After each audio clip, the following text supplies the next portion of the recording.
La violence physique, c'est la violence, je dirais, pourquoi pas, c'est la plus palpable, la plus, on parle, quand on pense violence, la première forme, je pense qu'on pense, c'est la violence physique. Donc, ça peut aller des gestes violents ou à des coups. Donc, lorsque la violence physique est utilisée, il y a de fortes chances, de mon point de vue, que ce soit dans la relation notamment de violence verbale, psychologique ou sexuelle. C'est-à-dire la violence physique, le plus souvent, n'est pas la première forme de violence. Donc, ce n'est pas souvent la première forme. Donc, c'est-à-dire ça marche avec d'autres formes de violence. C'est quand les autres formes ne marchent plus ou apporte très peu de solutions, ou la personne qui exerce la violence n'est pas satisfait assez de ses forfaits, utilise la violence physique.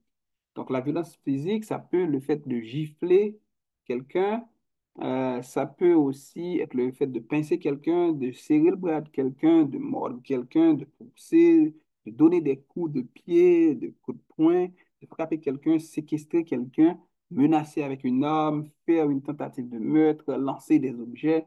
C'est-à-dire la violence physique peut prendre plusieurs formes. Donc, mais quand je pense de la violence physique, euh, je ne sais pas pourquoi, mais ce matin, en préparant le cours, j'étais en train de réfléchir. Je dis, mais quand je pense à des mouvements sociaux en Haïti, quand je pense à des mouvements tout court, ou quand je pense, en fait, quand ce n'est pas des mouvements, mais c'est de certaines mouvances, on observe, c'est comme si là, on pouvait observer la montée de la violence ou le degré supérieur que la violence peut prendre dans des circonstances. Euh, Par exemple, je pensais aujourd'hui à ce qu'on appelle,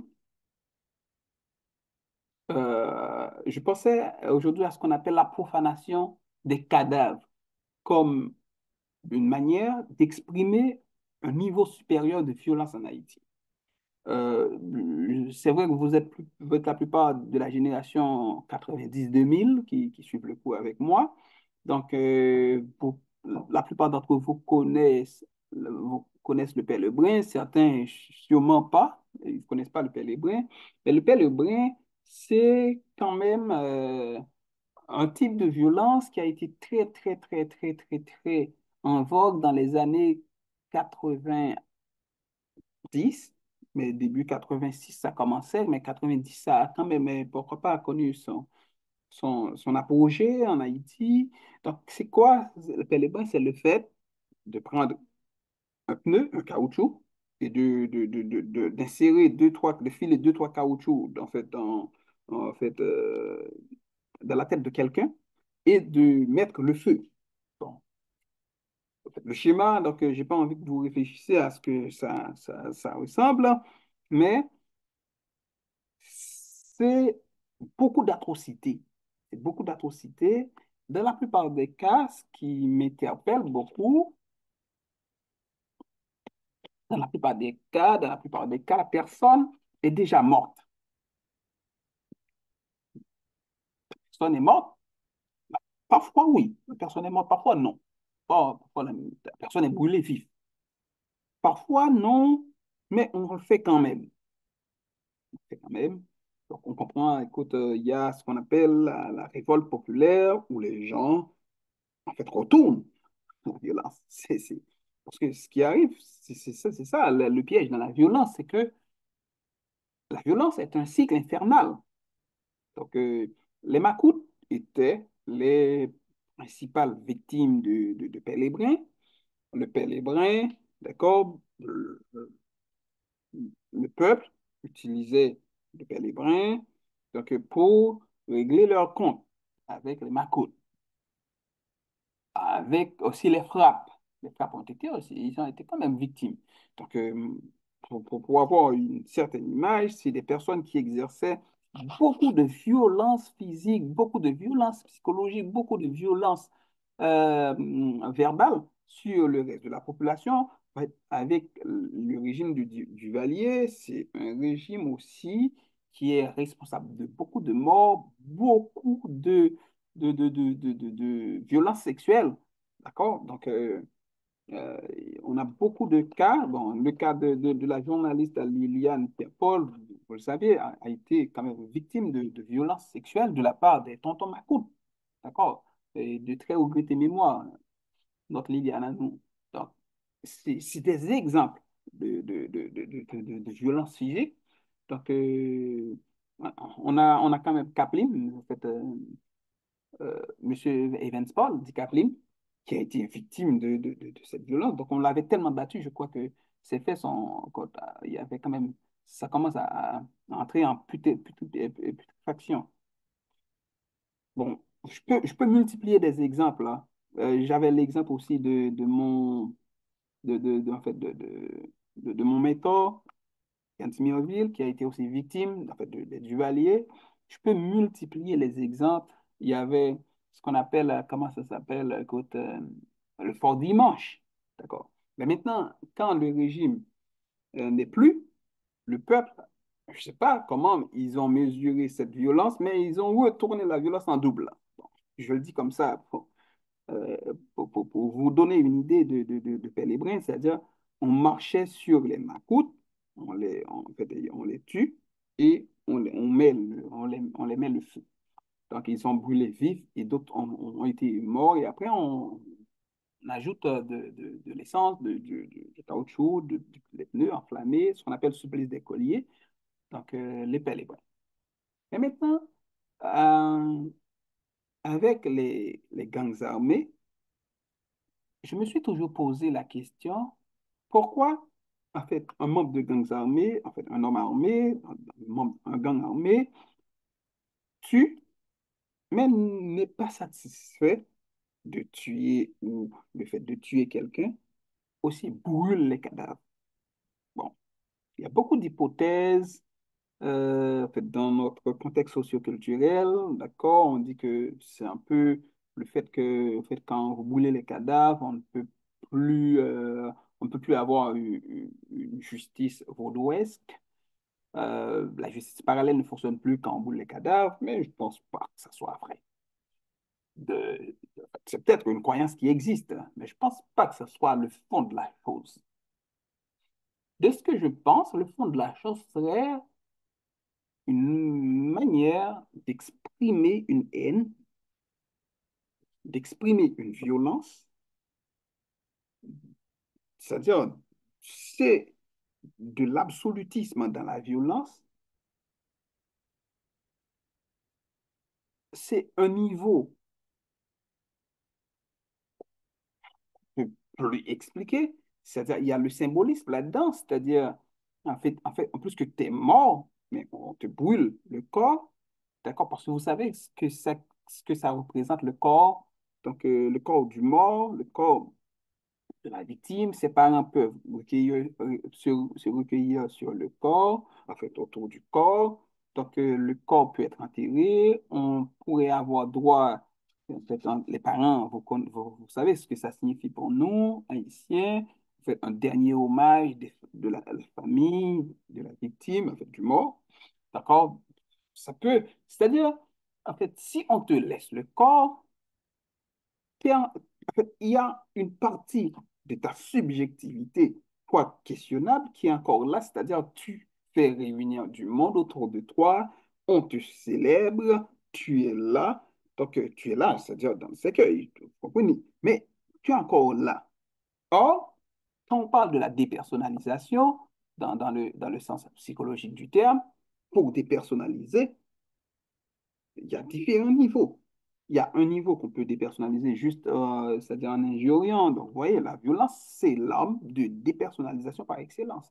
La violence verbale, plus ou moins, psychologique, encore, en fait, le niveau augmente, physique, ça augmente, donc sexuel, ça augmente. Mais quand on est, par exemple, dans le fait de brûler quelqu'un, d'accord, c'est une continuité de la violence physique, mais sous d'autres formes, qui montre un niveau de violence qui n'est pas comparable aux autres qu'on a cités tantôt. Mais sur le plan symbolique aussi, c'est-à-dire, c'est le fait de réduire l'autre à sa plus simple expression, le fait de rendre l'autre inexistant, inexistant non seulement dans sa personne, mais inexistant aussi dans l'imaginaire, et en fait, pour l'autre. C'est-à-dire, on ne peut pas, euh, on n'a pas le droit à un cercueil, par exemple. On n'a pas le droit à des funérailles. On n'a pas le droit. C'est-à-dire, on perd, non seulement on perd des droits à la vie, mais les droits, on dirait que le droit à la vie n'est pas la limite, d'accord, des droits, parce qu'il y a d'autres droits symboliques qui, dans l'imaginaire, ont quand même beaucoup d'importance pour nous, Haïtiens. Donc, et cette forme de violence-là explique aussi, montre aussi ce qui est important symboliquement, l'enterrement, d'accord? Le mort. Donc, le fait de réunir du monde, d'accord? On te pleure.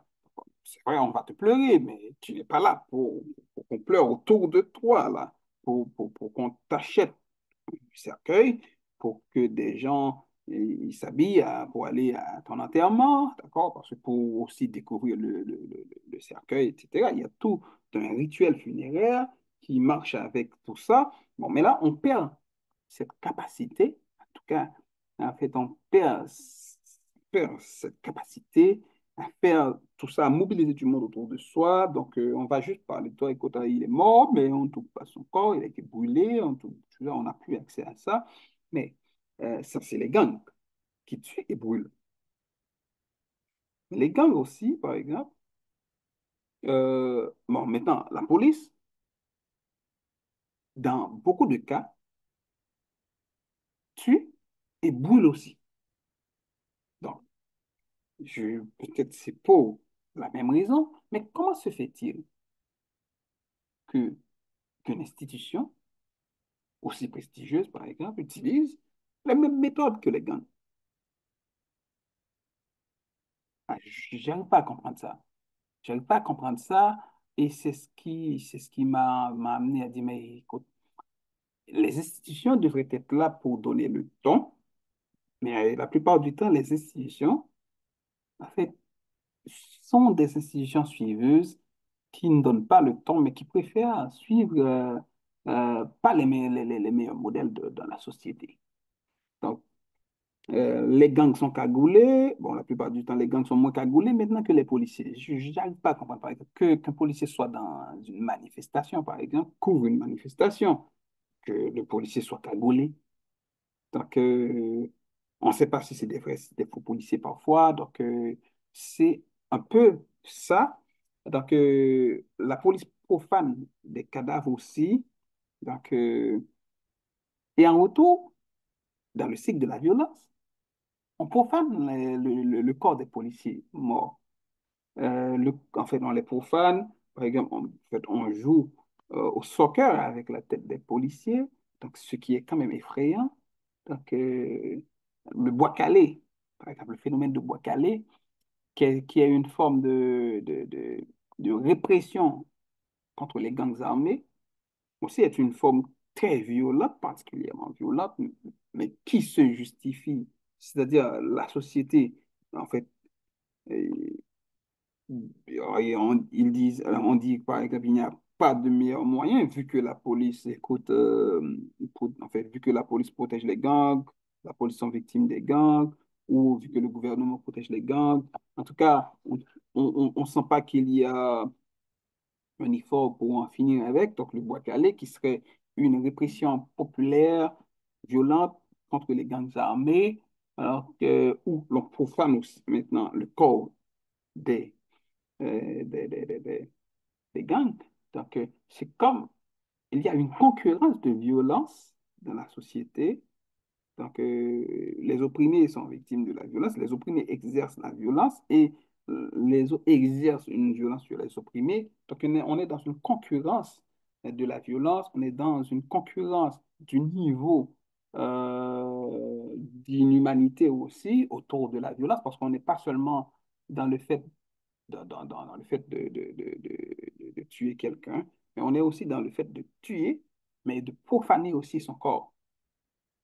Donc, et qui est symboliquement, ça a beaucoup, beaucoup d'importance, ça a beaucoup, bon, c'est important d'essayer de comprendre pourquoi, si quelqu'un est déjà mort, pourquoi les tuer, pourquoi par exemple les brûler, par exemple. Pourquoi par exemple, en fait, je peux prendre un exemple comme ça, les agents de BESAP qui étaient morts, par exemple, pourquoi quelqu'un a décidé de les enterrer en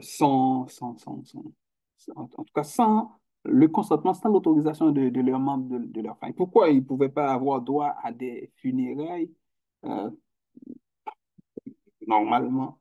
Vous voyez? C'est-à-dire, euh, si vous regardez bien, donc, c'est une société où la violence est un moyen de résoudre certains conflits.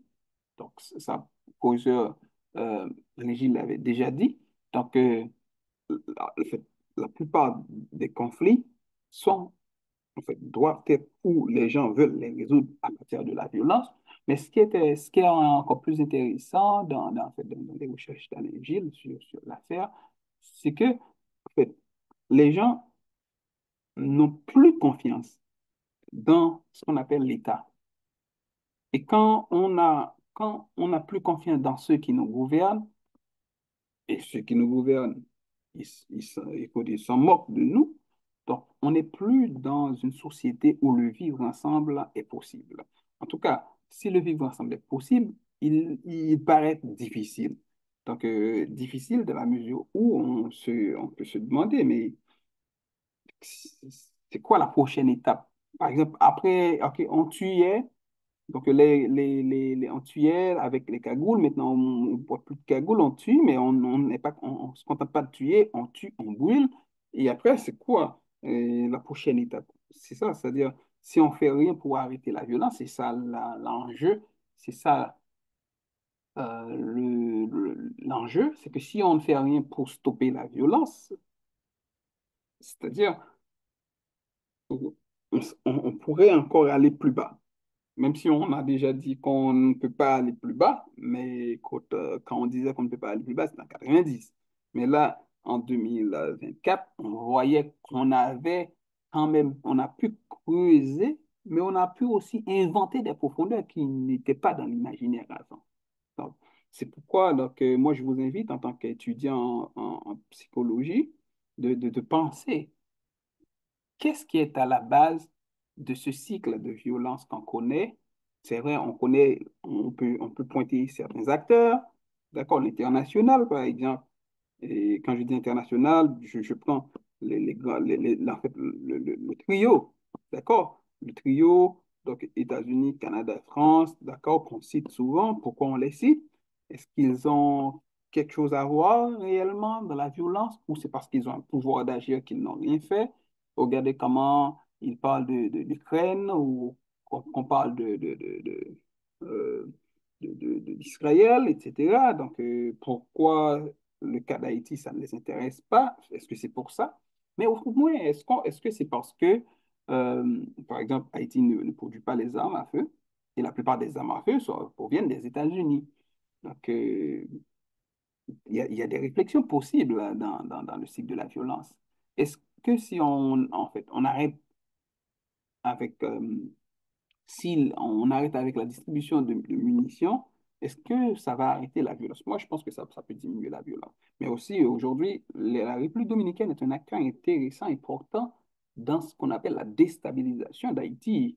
Donc, on comprend l'enjeu. L'enjeu, c'est que, en fait, il y a des bouches à nourrir en Haïti. Donc, si le pays reste comme ça, donc c'est quand même un potentiel économique. Donc, ça, c'est une violence économique que la République dominicaine exerce sur Haïti.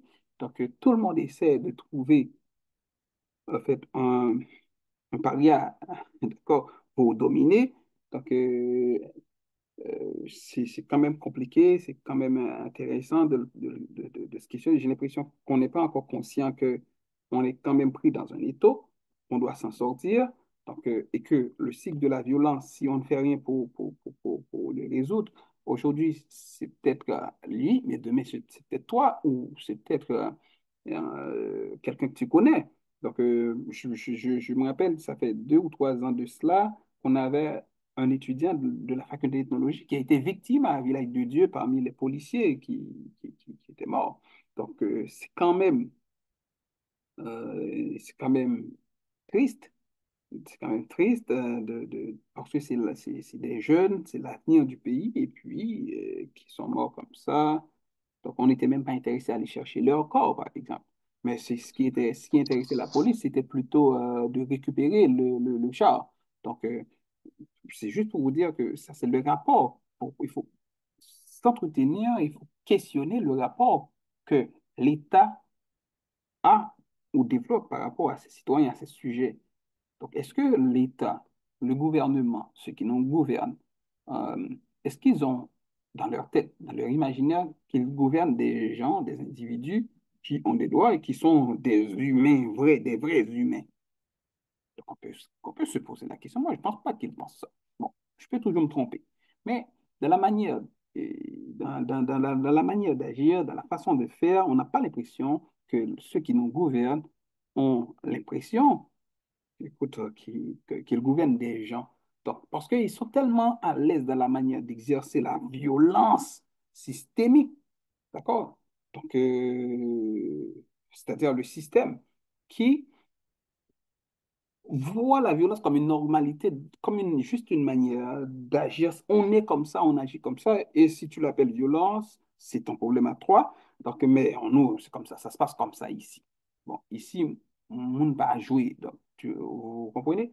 Donc, ça me permet de réfléchir sur la violence systémique. D'abord, on peut dire que la violence systémique, c'est une violence exercée par la structure, par l'organisation, par l'État, par le gouvernement, par la mairie, par ceux qui ont le pouvoir d'agir et par ceux qu'on paye pour agir en notre nom. Donc, on les paye pour agir en notre nom, mais c'est pas ce qu'ils font. Ils nous oppriment. Donc, c'est ça la violence systémique. Donc, le système en soi est construit de telle sorte que, en fait, il crée ses victimes et ses victimes, c'est vous et moi. Donc, deuxièmement, donc, la violence systémique, donc, les individus, au fil du temps, vivront les actes de violence comme si c'était des actes normaux. C'est-à-dire, euh, tu fais un effort pour acheter, je ne sais pas, une voiture, une petite voiture, je ne sais pas, une grosse voiture, peu importe, là, tu fais ton effort beaucoup d'efforts pour acheter ça. Maintenant, tu dois te battre dans une station à essence pour trouver de l'essence. Et parce que, écoute, il y a un mécanisme pour augmenter les prix, et puis l'essence, ça n'arrive pas à temps, donc on sait, etc. Donc, puis, mais c'est normal pour quand en fait tu es enceinte, tu arrives à un hôpital, écoute, et puis tout le monde te regarde comme ça, donc et puis il y a des gens qui ont été atteints d'une balle et puis qui arrivent, personne ne voulait les toucher. Et puis c'est comme si c'était normal. Donc de voir par exemple comment ça fonctionne. Quand on va dans une faculté, il n'y a pas de bibliothèque, il n'y a pas de cafétéria, et puis c'est comme si c'était normal. Et puis il y a quelqu'un qu'on appelle doyen, doyen, doyen, doyen de quoi? Donc t'es doyen de rien. Donc les toilettes sont sales, donc et c'est comme si c'était normal de vivre dans la saleté. Donc, puis, il suffit juste qu'on vous appelle doyen, qu'on vous appelle recteur, et puis vous êtes recteur, mais non. Donc, vous ne pouvez pas être recteur dans une toilette. On ne peut pas être doyen dans une toilette. On ne peut pas être président dans une toilette. On ne peut pas être ministre dans une toilette. On peut être ministre dans un pays. On peut être doyen dans une faculté et ça doit exister comme faculté. Qu'est-ce que ça prend pour avoir une faculté, par exemple? Mais la violence systémique fait en sorte que donc, le système, ça arrange le système qu'on soit des victimes et le système vit de ses victimes. Et c'est ce qui est intéressant, le système vit de ses victimes et ça passe, ça fonctionne comme ça. Donc, on serait plutôt dans une sorte d'habitus, c'est-à-dire sorte de proposition médiane où l'individu est influencé un peu par la socialisation, parce qu'on est socialisé dans le manque, on est socialisé dans la pauvreté, on est socialisé dans la vie précaire, dans la précarité. Donc, et tout cela, en fait, semble être intériorisé, mais il faut dire que quand on parle de habitus, là, il faut comprendre que euh, quand on parle de fait, c'est quelque chose c'est comme si c'était une action, d'accord, de manière ainsi comportée, héritée, puis mise en œuvre par les individus, et puis pour qu'on l'intègre et on le vit comme si c'était normal. Bon, ça nous amène à la question sur laquelle je vous invite de réfléchir, peut-être à l'avenir, ou peut-être demain. Est-ce que c'est le système qui a engendré la violence dont on connaît, dont on vit en Haïti présentement, ou c'est la violence qui a engendré ce système? Donc, prenez votre temps, réfléchir, pas aujourd'hui, d'accord, moi je terminerai le cours, mais notez cette question, d'accord, qui pourrait, pourquoi pas, vous inspirer à réfléchir et à travailler dessus. Donc, qu'est-ce qui, qu'est-ce qui engendre l'autre? Est-ce que c'est le système qui engendre la violence ou c'est la violence qui engendre le système? Mais en tout cas, moi je trouve qu'il y a un parfait harmonie, un mariage qui risque de durer entre la violence et le système en Haïti. Donc, je ne sais pas quand est-ce que ça va. Le divorce n'est pas prêt. On n'est pas prêt à prononcer le divorce entre le système et la violence. Bon, et on parle aussi de ce qu'on a, on parle aussi de la violence autorisée. Bon, moi, écoute, dernièrement, j'étais en fait, à une finale où il y avait beaucoup de matchs de boxe. Puis, ça me permet de réfléchir. Donc, c'est vrai, sur le coup, on a envie que ceux qu'on supporte gagnent. Donc, et là, on a comme l'impression qu'on supporte la violence pendant une seconde, on ne se rend pas compte. Mais quand on prend la boxe, moi, j'en conviens pour dire que la boxe, c'est c'est un crime organisé. C'est un crime organisé. Donc, dans certains cas, on est d'accord que certaines violences est autorisée. Donc, dans le sport, on a un exemple, la boxe, mais on peut prendre un autre exemple, c'est ce qu'on appelle le football américain. D'accord? Le football américain, c'est aussi, écoute, c'est violent, c'est très, très violent, c'est extrêmement violent. Donc, dans certains sports, la violence est autorisée. Donc, l'État, qui a le monopole de la violence, autorise ces formes de violence. Et moi, je pense toujours que une violence est possible dans une société parce que l'État le veut. Quelque part, ça arrange les nantis. Quelque part, ça arrange l'État. Si ça dérange l'État, si ça dérange le système, écoute, ça ne pourrait plus tenir, par exemple. C'est le cas de, des gangs armés en Haïti. Les gangs armés, en fait, c'est une violence autorisée par l'État. En fait, pas publiquement, mais subtilement, on autorise. Donc, écoute, il y a un ministre qui nous déclare que ça, c'est des territoires perdus. Donc, le ministre, c'est un porte-parole du gouvernement, un ministre. C'est-à-dire, ça doit de parler au nom du gouvernement. Et quand un ministre parle, le ministre parle toujours au nom du gouvernement. Donc, on savait, vous et moi, on savait qu'il y avait des gangs qui étaient pro-gouvernementaux, des gangs qui ne sont pas pro-gouvernementaux, des gangs formés de policiers ou d'anciens policiers, gang Galil. Donc, c'est-à-dire, on a beaucoup à croire que la notion de violence autorisée, il ne faut pas seulement le voir dans le judo, dans le rugby la boxe, donc la violence autorisée, on peut comprendre que dans certains cas, en fait, certaines violences qui se passent dans la société, que ce soit par les narcotrafiquants, ou que ce soit par les gangs armés, qui sont aussi des narcotrafiquants, qui font aussi des trafics d'organes. Donc, tout ça, c'est des violences qui sont autorisées par l'État parce que ça ne dérange pas le système, ça ne dérange pas ceux qui dirigent. Au contraire, ça les arrange, ça les permet de passer plus de temps au pouvoir. Donc, la notion de violence autorisée peut être transférée, peut être, pourquoi pas, se déplacer pour nous permettre de comprendre, hein, pourquoi ça c'est autorisé.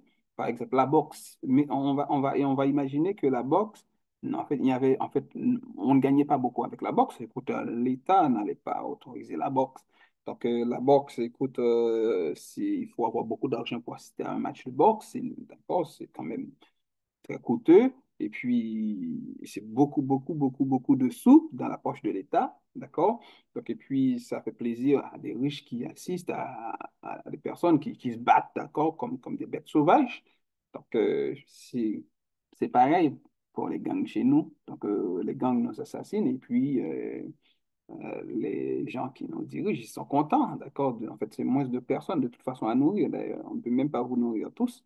Donc, ça ne fait rien que certains d'entre vous meurent. De toute façon, vous n'allez pas entendre qu'un membre de la famille d'Ariel, Henry ou d'un membre du gouvernement va être attaqué. Ça, je vous donne la garantie. Donc, ceux qui vont être des victimes, ce sont ceux qui n'ont pas des réseaux parce que les gangs sont bien connectés et bien entretenus par ce qu'on appelle la violence autorisée par l'État qui les utilise à bon escient. Bon, je pense que ça va être tout pour aujourd'hui, mais je vous laisse avec trois concepts euh, sur lesquels je vous inviterai à réfléchir, d'accord? Donc, parce que là, il est 9h30, donc je ne pense pas qu'on devrait continuer. Donc, je vous laisserai avec ces trois concepts, la montée de l'insignifiance, la banalité du mal et le syndrome de Stockholm. Donc, je vous invite à les noter. Et puis, je pense, moi, je devrais faire le dernier cours aujourd'hui, mais je pense qu'on va quand même faire un autre cours parce qu'il est déjà 9h30. Donc, puis on fera un dernier cours, les amis, pour terminer la session ensemble. Et puis, déjà, je vous dis bonne nuit. Puis, je prends en attendant les questions. Et puis, ouais, c'est ça. Merci beaucoup. On a passé quand même un bon moment de réflexion ensemble. Et puis, je vous attends pour la suite.